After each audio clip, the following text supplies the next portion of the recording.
flat television cable sheathed in plastic. In 1975, every living room in Canada had a length of it running from the back of the set to the antenna.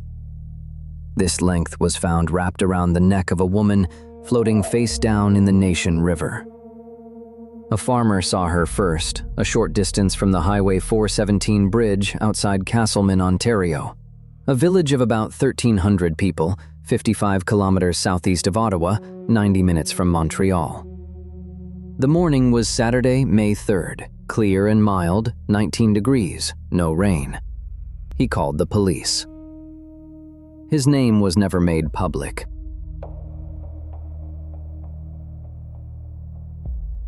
The highway above her was nearly new. Its eastern section had been pushed through construction starting in May of 1969 so that a freeway would be ready to carry the world to Montreal for the 1976 Olympic Games. Some stretches had held traffic for only a few months. On the bridge deck, investigators found blood on the eastbound lanes. Eastbound is the side you drive on coming from Montreal. The Ontario Provincial Police opened a homicide file. The autopsy would say strangulation by ligature. The ligature was the cable. She had no purse and no papers, and nothing on her matched any missing person report. The only evidence was what was found with her. 5 things ended up mattering, and this case is easiest to understand through them, one at a time.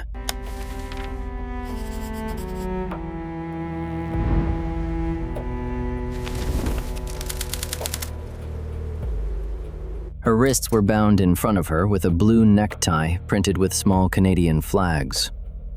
Her ankles were bound with 2 more, one blue striped silk, one red with yellow patterns. Decades later, the OPP released this photograph of the first one. The flags are the size of a fingernail. The ties mattered to investigators for a simple reason. People don't carry neckties to a riverbank. They come from a closet in someone's home, and whoever bound this woman used 3 of them. But the ties said nothing about who she was. No missing person report in Ontario matched her, none in Quebec. Nothing.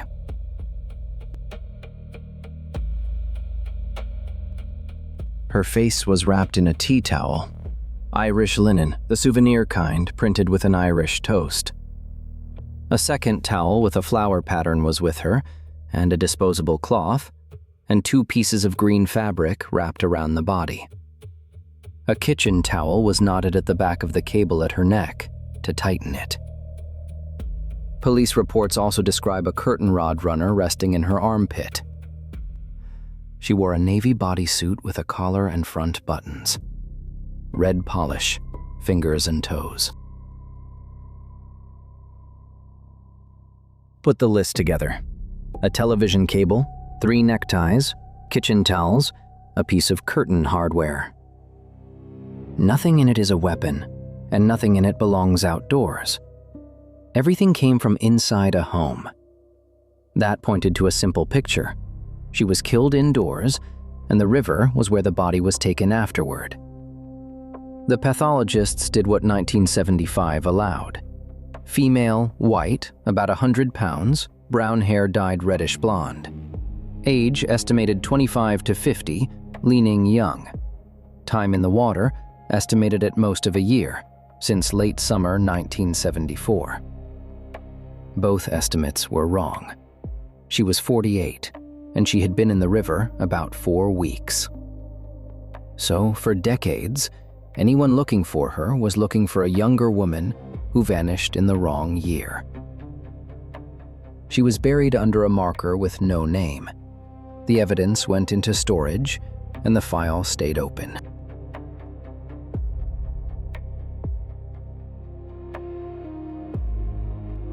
The 4th piece of evidence was made, not found. In August 2017, the file's 42nd year, an OPP forensic artist named Duncan Way rebuilt her face in clay over a 3-dimensional print of the skull. Blonde wig, blue-collared shirt from a store. The measurements underneath were hers. 2 officers presented the sculpture to cameras beside a tip line. By then, the world around the evidence room had changed twice over. DNA fingerprinting had been invented in 1984, 9 years too late for the original investigators.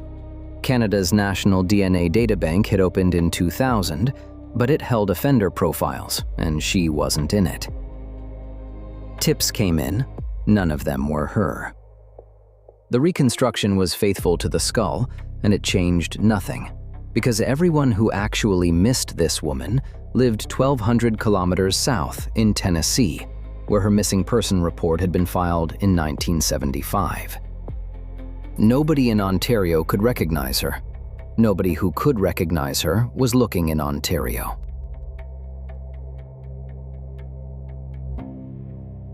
The 5th piece of evidence was her DNA. In April 2018, California police arrested the Golden State Killer through his relative's DNA on a public genealogy site, and a technique called investigative genetic genealogy began rewriting cold cases across the continent. In early 2019, the OPP contacted the DNA Doe Project, a volunteer group of American genealogists who apply it to unidentified remains. That winter, with the chief coroner's approval, she was exhumed. The Center of Forensic Sciences drew a fresh profile. A laboratory in Alabama sequenced the genome, and in 2020, it was uploaded to GEDmatch and Family Tree DNA. 2 relatives surfaced. The genealogists built the family trees outward and went looking for a woman of the right age who dropped out of the record around 1975. And the trees led them to Tennessee newspapers from 1975 about a missing businesswoman from the city of Jackson. The team leader, C. Lauritsen, she was practically there waiting for us to find her. The heartbreaking part is that Jewell's mother clearly searched for her for years and died not knowing what happened to her daughter.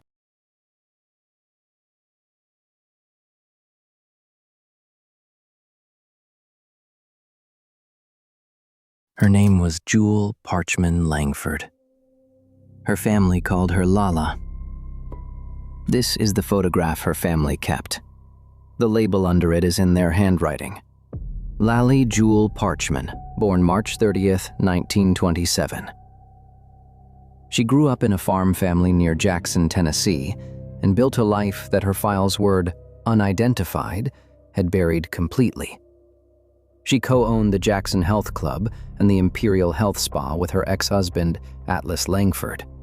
She ran the Jackson chapter of the American Business Women's Association, and in 1971, its members voted her their Woman of the Year. A retired detective who later worked the case said, "She truly was ahead of her time." In January 1975, in Florida, she met a rugby player from Montreal's English-speaking West End named Rodney Nichols. She was 47, he was 32. By April, they had moved to Montreal together, and on April 18, 1975, they bought a house. She told her family she would stay in touch. In the last days of April, the calls stopped, and her family filed a missing person report that sat in one country while her body lay in another. She signed for the house on April 18th. The farmer found her on May 3rd. 15 days.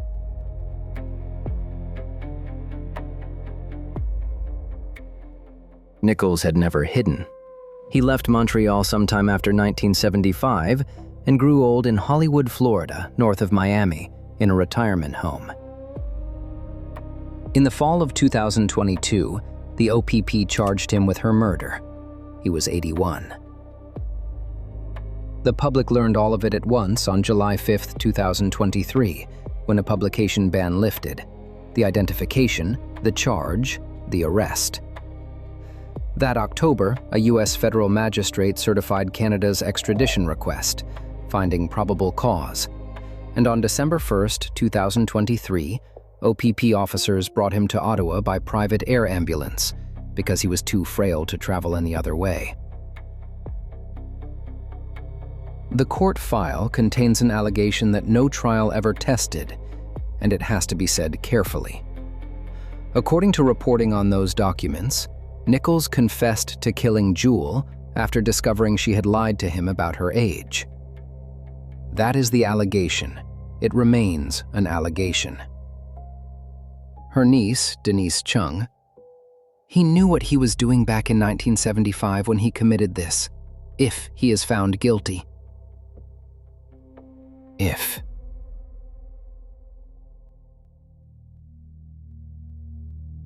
Through 2024, his lawyers raised dementia. The fitness hearing ran March 30th and 31st, 2026, in Lorignal, Ontario, 40 minutes from the bridge, and it had no adversaries. Crown and defense jointly recommended the finding, and the medical reports left them little to argue about. On April 1st, 2026, Justice Brian Halauka ruled Rodney Nichols unfit to stand trial. He was hospitalized under the Ontario Review Board, which will reassess him every year. He is 83. The confession in the file will never be read to a jury.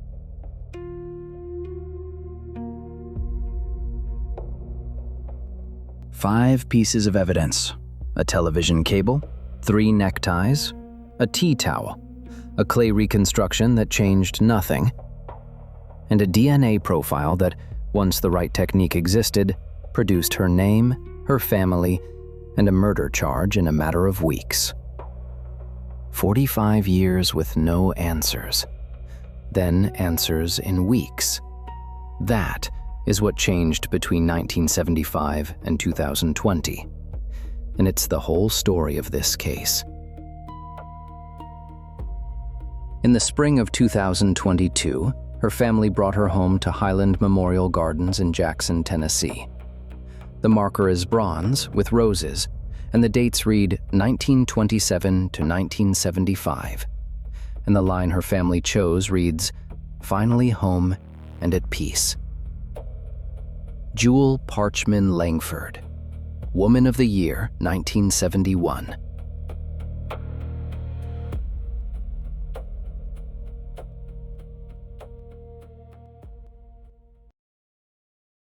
The technique that identified Jewell Langford exists now for every cold case in this country. Police forces use it. Volunteer groups use it. It has closed files that sat open for 50 years.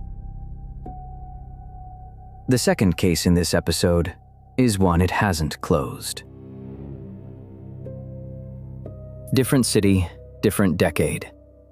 Vancouver, British Columbia, 18 years after the Nation River. This one has a name from the start. What it doesn't have is an answer.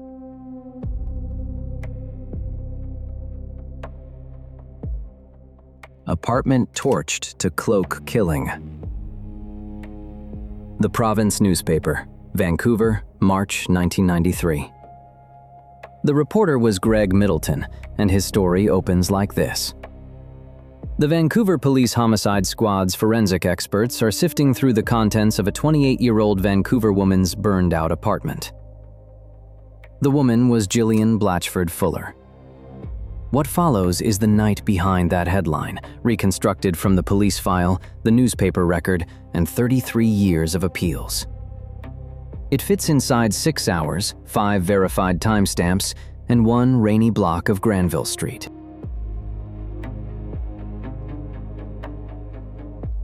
The Fraser Arms Hotel, 1450 Southwest Marine Drive, South Vancouver. A wet Wednesday night.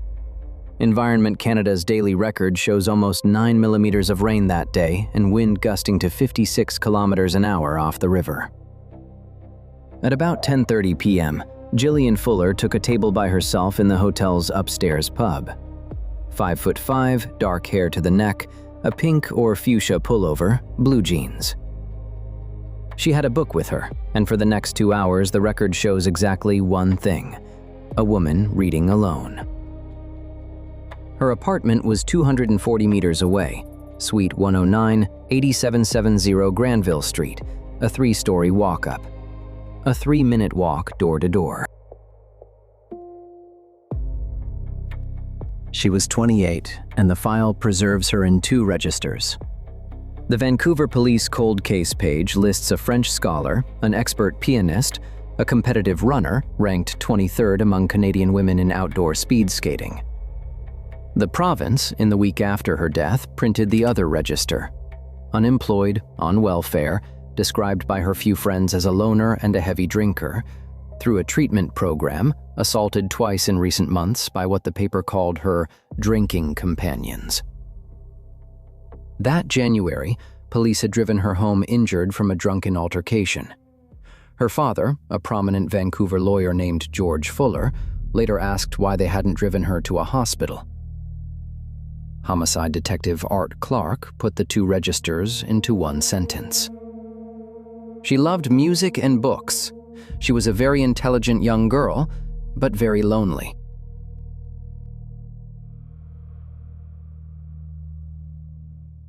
The hotel she was sitting in had 3 lives.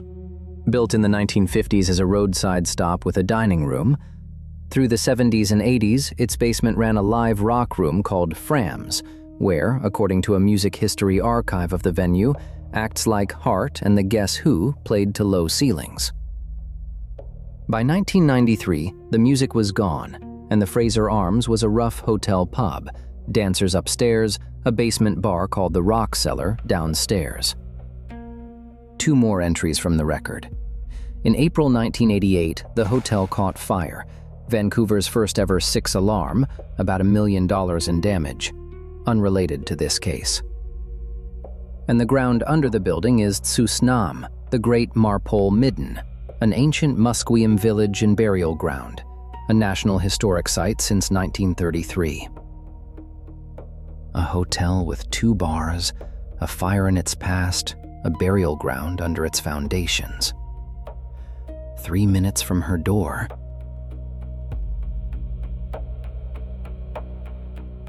At midnight, she was seen leaving the hotel.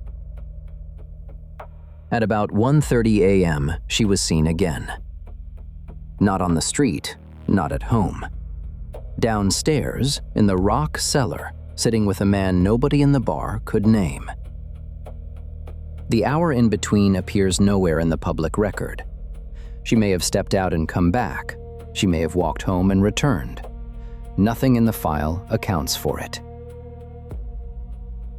A waitress working the Rock Cellar that night became the last known person, other than the killer, to see Jillian alive.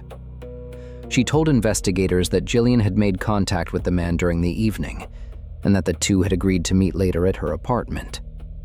Between 1:30 and 1:40 a.m., Jillian left the pub. Reportedly with him. Reportedly is the police's own word. Constable Anne Drennan in 1995.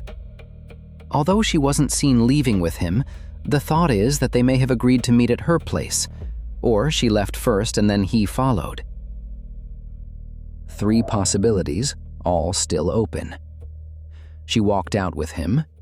She walked out expecting him. She walked out alone and was followed. Either way, the destination was the same. 240 meters, in the rain, in 7 degrees, to the door of a ground floor suite where she lived alone.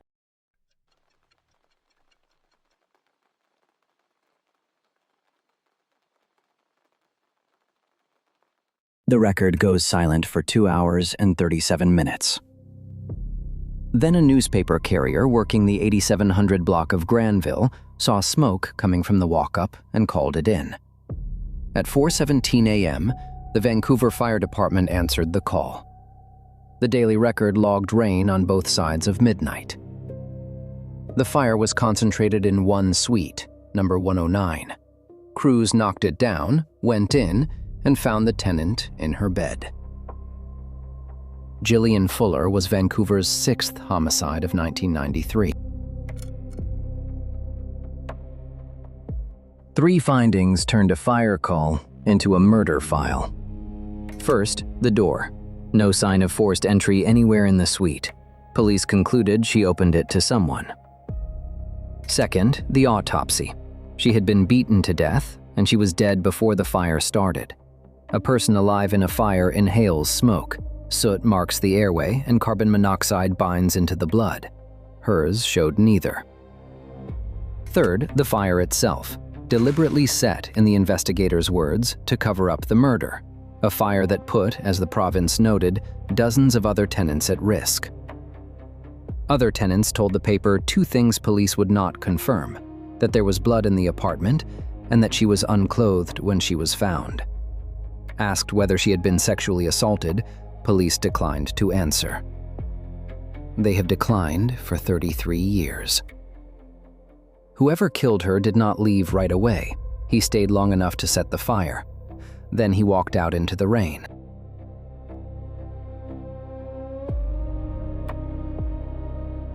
"4 days later, a police artist signed and dated this composite, drawn from the waitress's memory.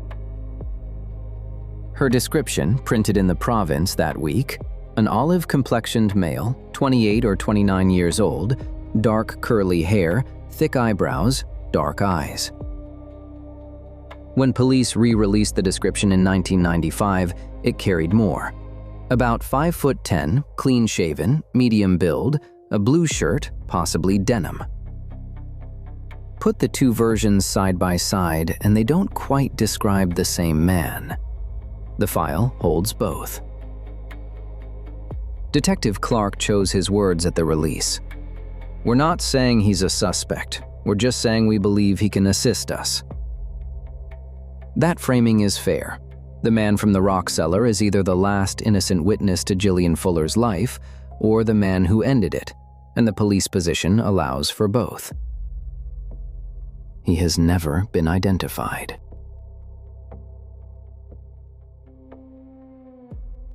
Accounts on case forums say several people were questioned in 1993, including men from her circle. That's unverified. What the record does verify is narrower. No charge, ever, against anyone. In 1995, on the second anniversary, police posted a $10,000 reward. Her photograph ran beside the sketch again. Constable Drennan told The Sun the case had met a brick wall, and then said where she believed the answer was sitting. "There's somebody out there that knows something.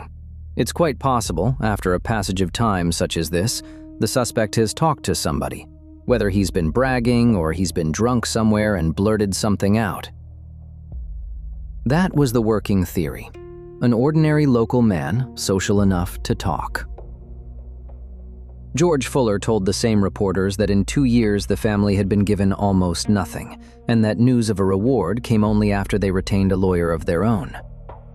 The reward was never claimed. One more thing about 1993. No national DNA databank existed in Canada until 2000. Touch DNA did not exist. Genetic genealogy, the technique from the first half of this episode, was 25 years away. Whatever survived the fire in Suite 109 met the forensics of 1993, and no source has ever reported what that evidence was, or whether modern tools have been put to it.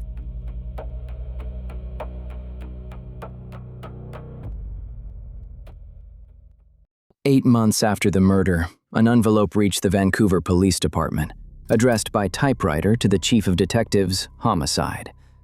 A 40-cent American stamp.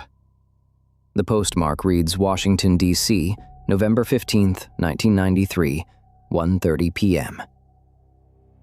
4,700 kilometers from the crime scene, a different country. Police later released a photograph of the letter inside. It shows the evidence label, the date, and the opening lines. "Dear Sir, I am writing about the murder of Jillian Fuller on March 4th, 1993, for which there has not been an arrest, to say that, if you have not already done so, you should consider..." The rest of the page is a solid gray block. The redaction runs to the closing lines, which were released.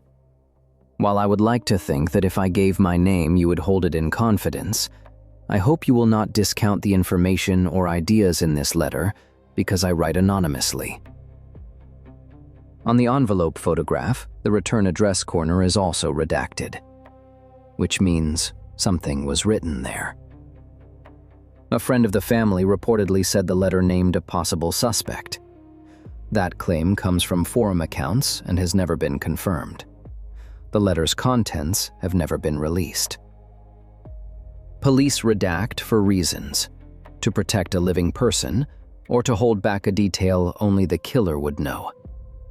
The record does not say which reason applies here. The writer knew the exact date. The writer knew there had been no arrest. The writer has never come forward.